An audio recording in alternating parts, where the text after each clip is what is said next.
Okay, thank you all for coming today. We really appreciate it. It's been somewhat short notice. We found out at the end of last week that we were lucky enough to have James and Xavier with us this week, and so we put this together on fairly short notice. So I'm going to step back initially, frame the issue, and then really, stop talking and allow both James and Xavier to say a lot more than I could ever say. So nearly everyone in this room, I think, can agree that children are different from adults. Beyond the obvious physical differences are some really profound psychological and developmental and behavioral differences. And these presumptive differences between kids and adults have long been the underpinnings of many of our laws. That is why in most states kids can't drive until they're 16. They can't vote until 18. They can't drink until 21. And in fact, we mandate that they remain in school, and in many cities that they come home before midnight. One major distinction has been in the way that we punish kids.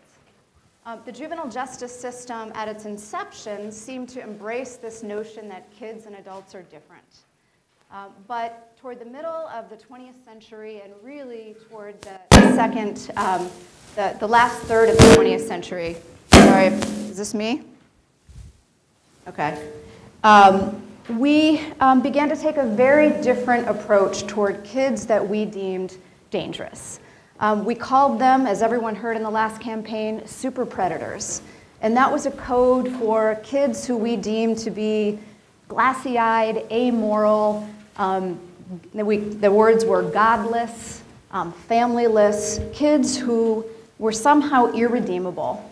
And we as a country embraced the concept that these are kids who should be locked away. Between 1992 and 1997 alone, 48 states in this country changed their laws to make it easier to try kids as adults. And with that, really this influx of what we now know to be life sentences and life without parole sentences.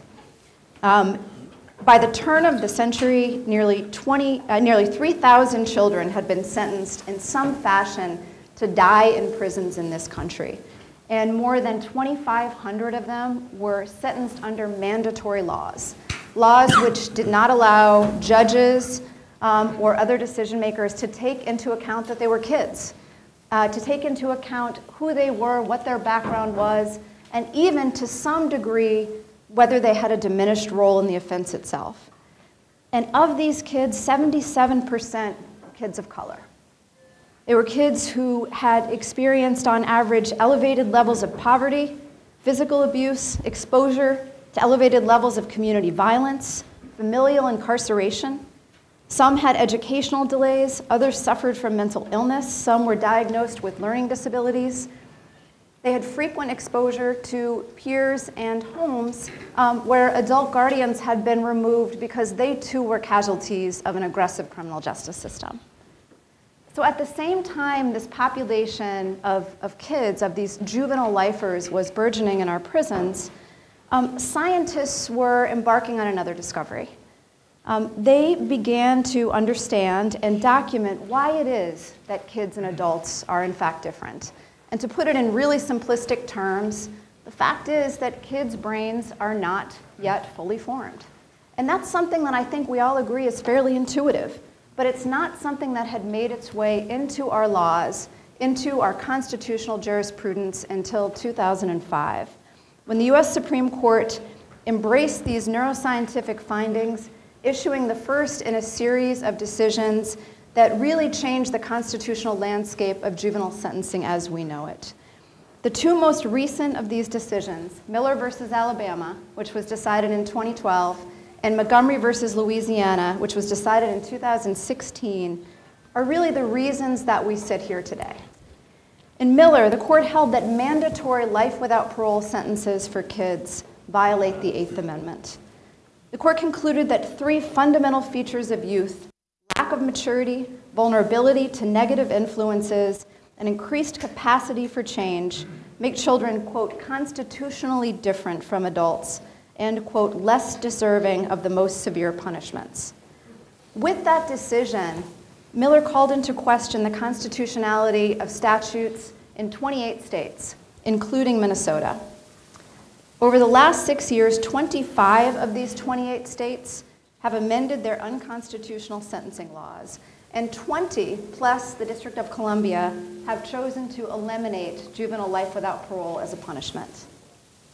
Despite the introduction of multiple bills in both chambers, however, and really for a handful of varied reasons, Minnesota is one of a handful of states that has not yet acted. As this year's legislative session begins in Minnesota, the issue of juvenile life without parole is once again before us. We are incredibly fortunate to have with us here today two individuals who are experts in this arena and who, over the last several years, have immersed themselves in doing everything they possibly can to change on a national level and on state level the way that we punish kids in this country. James Dold, to my left, is the Advocacy Director and Chief Strategy Officer for the Campaign for the Fair Sentencing of Youth. James has been with the campaign for 4 years, and during his tenure leading the advocacy team in national legislative efforts to eliminate juvenile life without parole, he has worked in states as diverse as Arkansas, Hawaii, Nevada, West Virginia, and the District of Columbia, and has helped these legislatures pass what I'll call progressive laws, which account for the innate distinctions between kids and adults, eliminate the punishment of juvenile life without parole, and are embracing a way forward that accounts for these differences in the years to come, more likely than not, in arenas other than just this particular sentence. And we also have with us Xavier McElrath-Bey. He is the Senior Advisor and National Advocate for the campaign. And he has worked with James, I think, at almost every stage to help end juvenile life without parole in states across this country. And Xavier also brings another perspective to this conversation. And I can't be more grateful that he's willing to share with us the experience he had and the perspective that he brings that I think most of us in this room can't even imagine. Xavier, at the age of 13, was sentenced to 25 years in prison for a gang-related homicide. But as we will hear today, and in the words of Brian Stevenson, who was my law professor many, many years ago, he is much more than the worst thing that he's done. His story does not end at all with his sentence. He earned a college degree while he was incarcerated and has committed his life to working for change on behalf of the victim of the homicide. He is an inspiration to everyone who's met him, and I'll let James do a more proper introduction of Xavier, but I turn it to James to talk about what the campaign has done since Miller was decided in 2012 and where things stand on a national level when it comes to this punishment. Yeah, absolutely, and thank you so much, Perry, for having us here and for allowing us to come in and share a little bit about our work around the country and what we're hoping to accomplish while we're here in the great state of Minnesota. A little bit of background about the campaign. So we were actually, one of our co-founders was actually Brian Stevenson. So a lot of people don't know this about our organization, but we were founded by a couple of different individuals, folks at Human Rights Watch, a great litigator up in Michigan, Deb LaBelle. She's handling the sort of the Flint water case that's going on up there. A lot of these brilliant people around the country had been sort of strategizing and litigating around the issue of the death penalty for juveniles for many years. And Brian Stevenson was very clear when the Roper decision came down that life without parole was not going to be a suitable punishment for children in lieu of the death penalty. And so we were founded in 2009 as a way to bring together litigators, prosecutors, defense attorneys, people from directly impacted communities to develop more fair and age-appropriate sentencing standards and really change the way that our country treats young people when they're convicted of serious crimes. And so it was against that backdrop that we were created right before the Graham v. Florida decision came down. And I actually came on staff right after the Miller v. Alabama decision was decided. And it was a kind of a tricky time in the movement because what was happening was that we were seeing some states doing good things, like we had like Wyoming and Texas who passed laws banning life without parole sentences for children, but then we had a vast majority of other states that were keeping and retaining life without parole as a sentencing option. And there's a lot of different reasons for that. Oftentimes when there's this constitutional issue that comes up, there's usually only one voice in the legislature that's being heard, and usually it's the voice of prosecutors. And not all prosecutors are bad, but usually they're looking at it through the lens of what do we have to do to minimally comply with the U.S. Constitution. They're not looking at it as we are from a big picture standpoint, is how should we be treating our young people, not what is constitutionally mandated by the Supreme Court. And so when I came on board, there was only really 5 or 6 states that had passed any sort of laws that had prevented children from getting these very extreme punishments. And that's not to speak anything about these other de facto life sentences where kids are receiving sentences of 40, 50, 60, 70, 80, 200-year sentences where they're not eligible for parole either. And so I sort of had this task of like, well, we need to actually start creating good policies that we can point to and say this is how children, a better way that we can treat our children. And so, and that really kind of kicked off and started in West Virginia of all places. Sort of the prevailing theory that we had, it was sort of twofold. One was that more so than political ideology, states are really governed by regional dynamics and regional culture.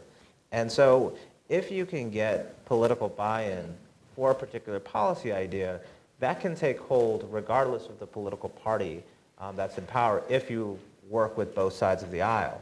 And that's really been one of the chief components of our success and strategy is that we work with both Democrats and Republicans across the country. You could be the most conservative person or the most liberal person in your legislature, and as long as you're willing to work across the aisle and you typically tend to be in the majority party, we're going to work with you and try to get something passed. And so people are always shocked when I always talk about West Virginia because it was the first state we really went into.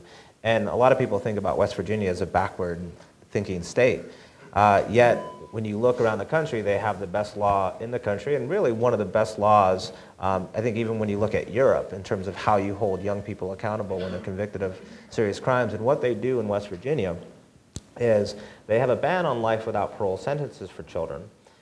They require that mitigating factors of youth have to be considered at the time of sentencing. So they've sort of codified the Miller factors, but beyond just when a kid is facing a life without parole sentence. So any time a child is transferred into the adult court, they have to consider these factors to determine what is the most age-appropriate sentence to impose, given everything that we know about children and their diminished culpability relative to adult defendants.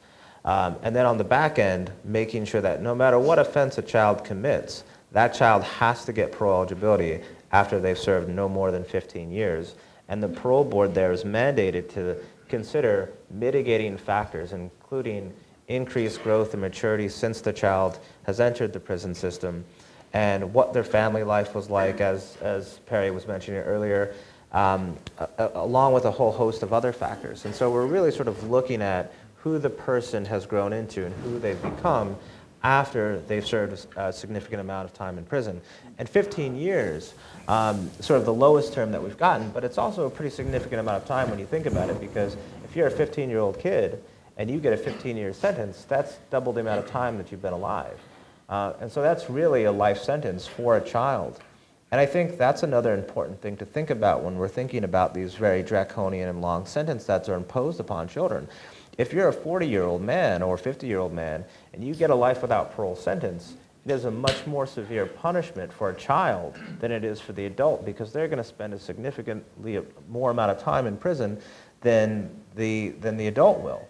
And you're going to also miss out on a lot of the important fundamental and foundational experiences of life, things like going to school, getting your first job, having a relationship, particularly for our girls and even for our boys, being able to have a family, right? And so those are really important things that we take into consideration when we're crafting these policies, is that when we want these children to come out of prison, we want them to be able to partake in all those things that make our lives meaningful, including being able to have a family. And so West Virginia was really the first bill of its kind to pass in the United States, and still remains to this day the single best juvenile sentencing reform measure that's ever been passed in the United States. And, and nothing like it had ever been done before. And so, so that really began to shift the ground underneath of us, the fact that we could go into a pretty conservative state like West Virginia and get something so progressive passed there without really sort of any sort of background of any other states having done anything similar. That same year, we got to go out to Hawaii, work on a similar bill, and began to sort of pick apart states based on the different regions that we were in.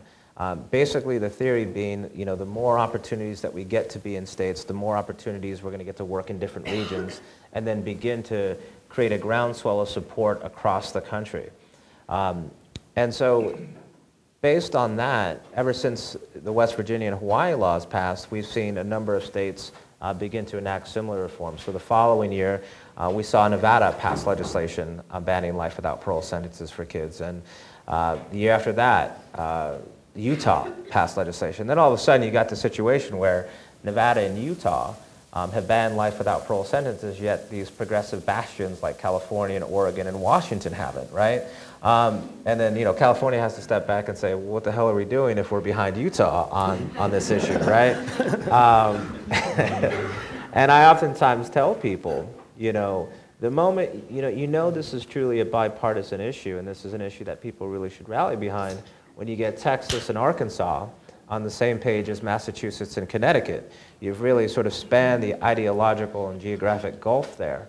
And there really is no reason for any state to have a life without parole sentence available for children once you've reached that tipping point. And Xavier and I actually worked quite a bit. Arkansas was a little bit more of an uphill battle. But one I think that was unique and special for a couple of different reasons. One, it had the 6th highest population of juvenile lifers in the country. They had over 110 people serving, the vast majority of the youth who were youth of color. And it's also a southern state. It was the first state in the Deep South to pass this sort of legislation. And they did that in the same year that they removed celebrating Robert E. Lee Day on the same day as Martin Luther King Day, right? So we talk about racial justice and sort of all of these things that means, right? And that's a pretty profound message that Arkansas, I think, sent, which is not only are we going to change the way that we're treating our children who commit these serious crimes, we're also going to recognize their humanity and their potential for change. And we're also going to recognize the inherent racial injustice in some of this and the history of slavery and segregation and racism that plays a part in our understanding of the super predator theory, right? The super predator theory came about, and I guess I keep getting older, and I guess people get younger. But at that time, right? And Xavier's a little bit older than I am, but he was I think sort of swept up in that craze a little bit before the super predator. But I was a kid growing up in the '90s, and so that was very much part of the main conversation and sort of how people were treating children and thinking about children. And some children, right? And it can't be ignored that a lot of those children were children of color. So all throughout our work, we believe in this notion of racial justice, and that's a huge component of what we do. And we try to get people to focus on the fact that there is this direct line that we can draw between slavery, Jim Crow, segregation, continued racism in this country, super predator theory. And we've come a long way as a country, right? And a lot of things have changed, and it's important to recognize that. But it's also important to recognize that there's this history that underlies everything, right? And there's a reason why we have more African Americans in poverty in this country than any other race. There's a reason why we have more African American kids overly represented in the criminal justice system, and it goes back to cycles of poverty, cycles of violence, and a little bit of what Perry mentioned earlier, which is the exposure of violence, right, and generational trauma. You can imagine, it's not too hard to think about this, right? If you've just escaped slavery and you were somebody who was beaten relentlessly over and over and over again, what that does to the way that you think, what that does to the way that trauma is passed on to your children and your children's children, right? It's this concept of generational trauma. That some people call it the generational curse. But that's really important for people to understand when we're talking about these issues and these cycles of poverty and violence and why it's so hard to escape. We always say that it doesn't excuse people's behavior, but it helps us to understand how kids end up in these situations. And it's something that we need to be aware of as we're crafting policies. And so one of the great things that's happened since the Montgomery decision has come down, not only have, in the last 2 years, we've gotten 7 states and the District of Columbia to ban life without parole sentences for children, but also, as you can see from this map here, the population of juvenile lifers has significantly decreased. So in 2016, right as the Montgomery decision was being decided, there were about 2,600 individuals who were still serving life without parole sentences for crimes committed as children. Today, we've cut that number in half through legislative action, through resentencing hearings, and every day we're seeing more and more states either give these resentencing opportunities to individuals, or states pass laws banning life without parole sentences and giving kids parole eligibility. And before I turn it over to Xavier, I just want to highlight that, you know, a large part of our work is on this continuum, which is we go into states, work with legislators, work with prosecutors, work with defense attorneys. I always say that, you know, we are sort of this middle road approach because, you know, what we advocate for is banning life without parole sentences, keeping in place life with the possibility of parole, while giving individuals who are children the opportunity to see their parole board. So it strikes an appropriate balance between protecting public safety on the one hand, while recognizing that we're dealing with children and they need to have that second opportunity. And by no means is that sufficient either. I think that we envision a world where we have alternative modes of treatment and rehabilitation for children, similar to Mendota Treatment Center that they have up in Wisconsin, some really great innovative programs that they use to deal with kids. But as an interim first step, we need to make sure that states get rid of these draconian sentences and make sure that kids at least have that opportunity to demonstrate that they're more than the worst thing that they've ever done. So once we pass these bills, then we go in and we work with the parole board. We get them trained on the Supreme Court case law, the juvenile brain and behavioral development science, and demonstrate to them that kids have this capacity to change. And then also make sure that individuals who are coming up for parole hearings have the opportunity to be represented by lawyers. Matter of fact, down in Arkansas, they have over a 50% parole rate right now since they started implementing their law. And the law school down there actually has been, and many of the law students have been representing the people before the parole board, which has been a really incredible opportunity for the students in Arkansas, but also for the individuals who've been represented. And so there's a lot of great opportunity to really get involved in this issue because there's still so much work to be done. And our hope this year is that we'll be able to, you know, work with folks here in Minnesota to get similar legislation passed to make sure that no child suffers from the same sorts of sentences that we've seen other kids in other states. But really, the core of this issue comes down to how kids have the ability to change and grow over time. And so I want to turn it over to Xavier to share with you his experiences and why the Supreme Court was right in deciding Graham, Miller, Montgomery, and Roper the way that they did, and how courts and states have really been embracing this sea change because of people like Xavier. So I'll let you go ahead. Thank you. I don't know how you all feel, but when I hear him talk, I get something boils inside of me. I want to go out there and just advocate and fight, and I've been very fortunate to be able to do that. We have this running joke. We said, you know, we're the men in black, right? So we go into different states. We're very mission focused, but for me personally, I never would have envisioned that for myself in my future at a certain time in my life. You know, my earliest memory, interesting enough, my engagement with the system overall was being placed inside of a squad car at the age of 6 years old. And talk about generational trauma. I remember, you know, the experience of being placed in a squad car at that very young age, and it wasn't because I had committed a crime. It was because of allegations and actual actions of abuse from my stepfather, which led to me and my siblings being removed from my home. Soon after, I was placed into a foster care system, or into a foster care home that was very abusive, in fact, equally, if not worse. And I do remember how very much at that very tender young age, that, you know, all I really wanted was to have a sense of peace. And all I ever really wanted at that age was to have an opportunity to play, to live a normal childhood. Never was really afforded much of that, to be quite honest with you. And a lot of that was exacerbated soon enough upon release from the foster care system when I went back home to my mother. And I remember, my mother contending with mental illness. Not sure if any of you all have any loved ones who are contending with schizophrenia or depression, but it can be very taxing upon the home life. But as for a child, I didn't understand what that was. I didn't understand what was going on. When my mother said she heard voices, I believed her. My brother was contending with schizophrenia also.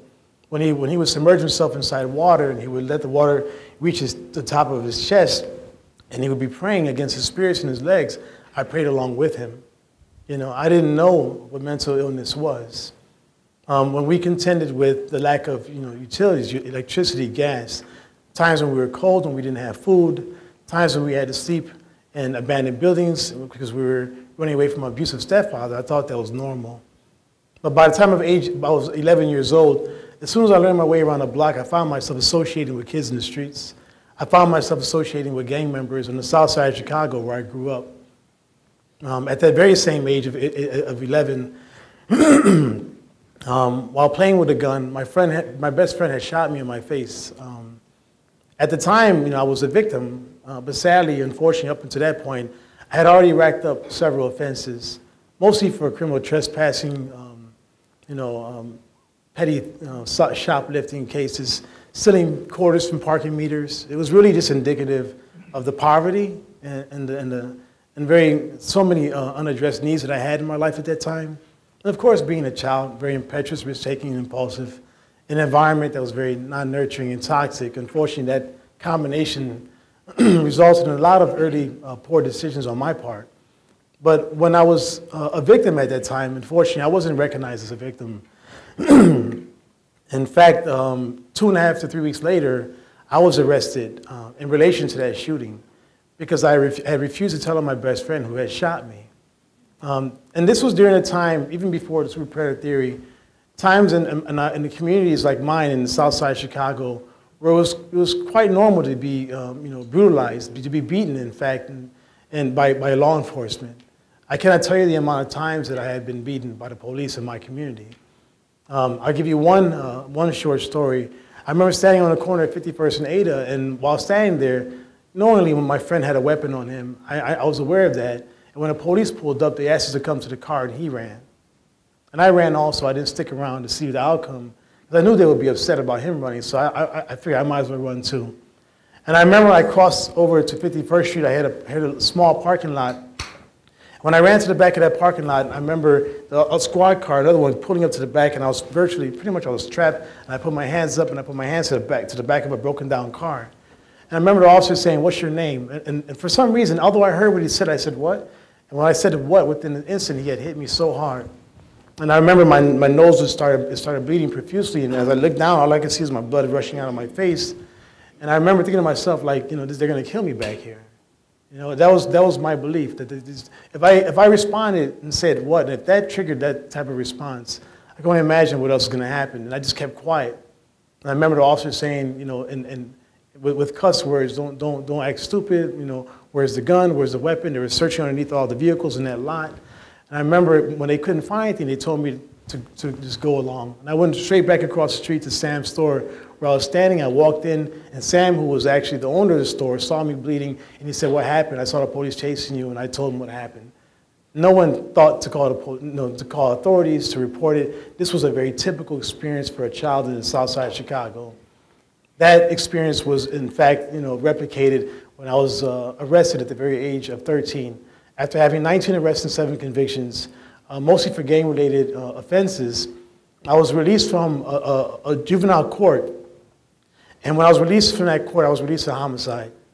Homicide detectives had cuffed me up at the door of that courtroom and taken me out and sent me over to homicide division, where I was questioned in relation to the homicide of a 14-year-old kid named Pedro.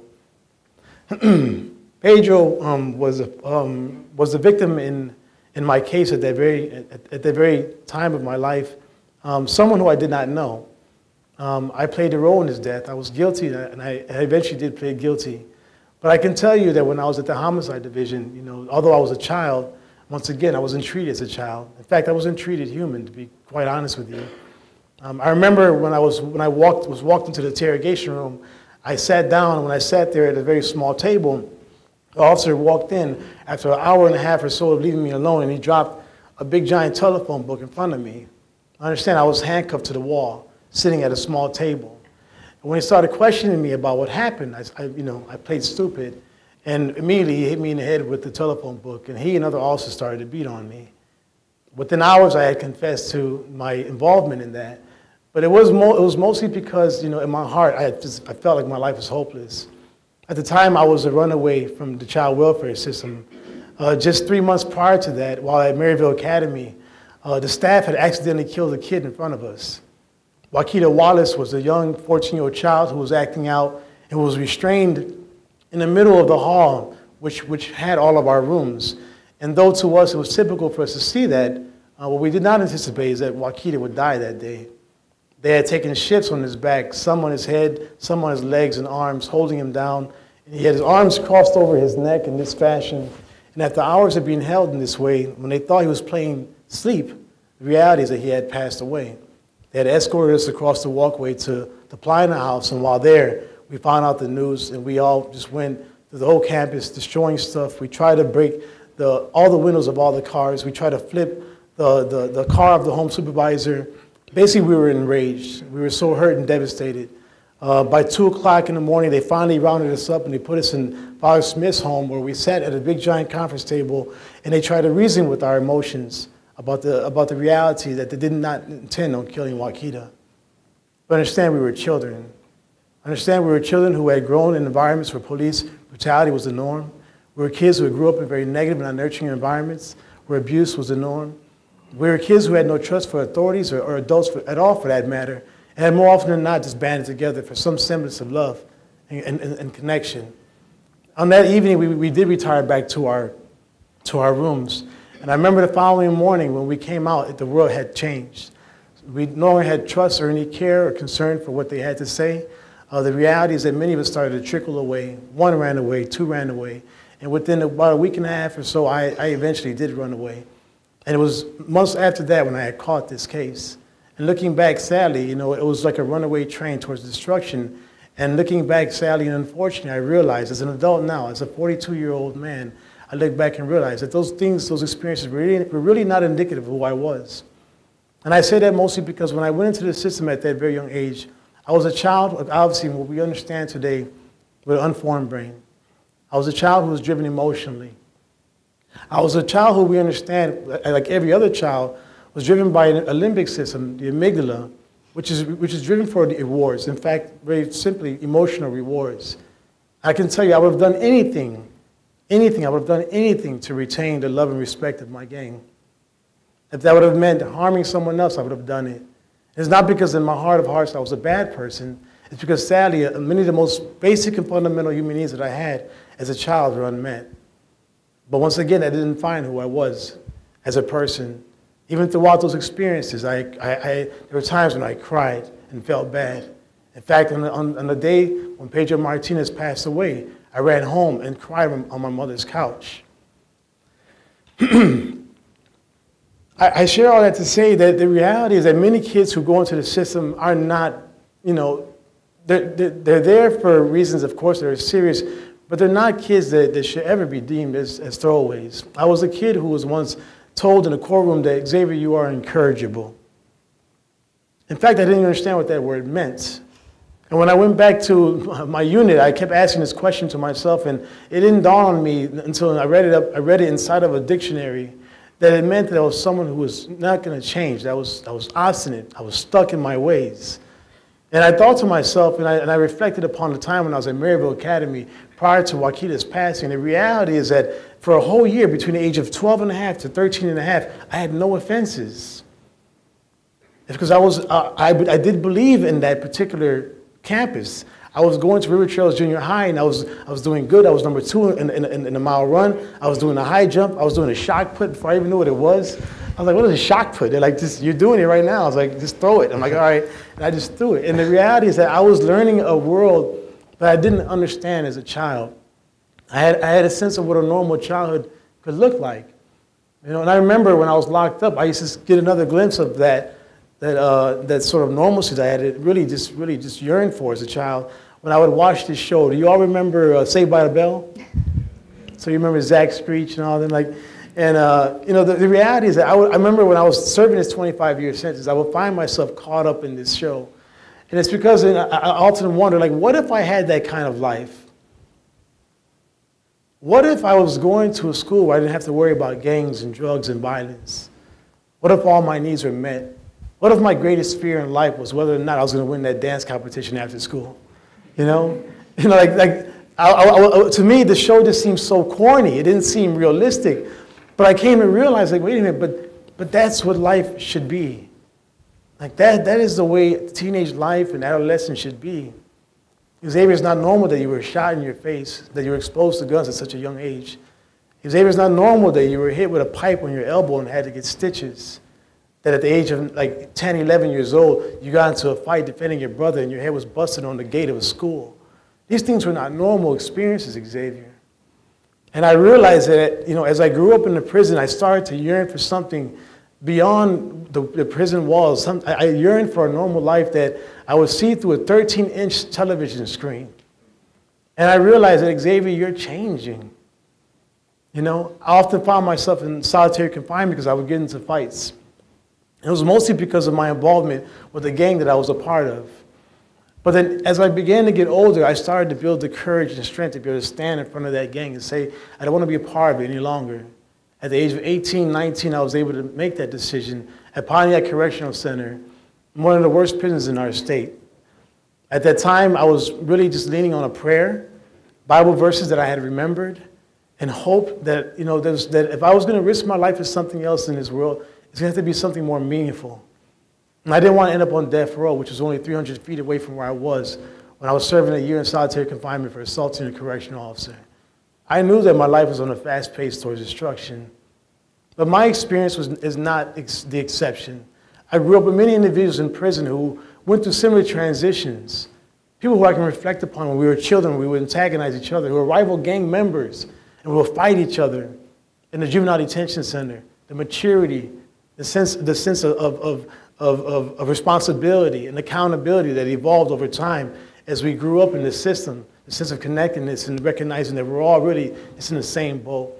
The reality of the socioeconomic conditions that we had come from, the daily struggles of being able to provide for each other and ourselves through a meager commissary system, and working very hard each and every day for just $30 a month to survive inside a maximum security prison. These are realities that you start to reflect upon. These are things you start to take in, and if you experience that growing up and you're there, and you're realizing that it's not just about survival, it's about, you know, it's about humanity, it's about what's right, it's about being loving and compassionate, it's about being there for each other. And there's so many other kids out there who are just like us, and you almost want to scream at the bottom of that cliff to those who are about to jump off, don't jump off. And I can tell you, oftentimes, you know, we had conversations around these issues. You know, people see what you see on these documentaries of like Lockup, or on, you know, you see the riots, you see the guys in solitary confinement throwing feces at each other, and you see the restraints and the Orange Crush, or these military fashion, you know, interventions that happen when guys are disruptive. But the reality is that the vast majority of people who are in prison are the most intelligent, the most brilliant, the most compassionate and caring people you would ever know. And you would never know that if you watched that through the media. But I can tell you that my own personal experiences, it was many of them who helped pave the way for me to be able to have a second chance. In fact, the very same gang that I stood in front of and told that I didn't want to be a part of it any longer were the same ones who had enrolled me into my very first college courses and made sure that I would stay true to my word. Today I am out. I'm obviously free. I've been out for 15 years. During the time of my incarceration, I ended up earning an Associate of Arts, an Associate's in General Education.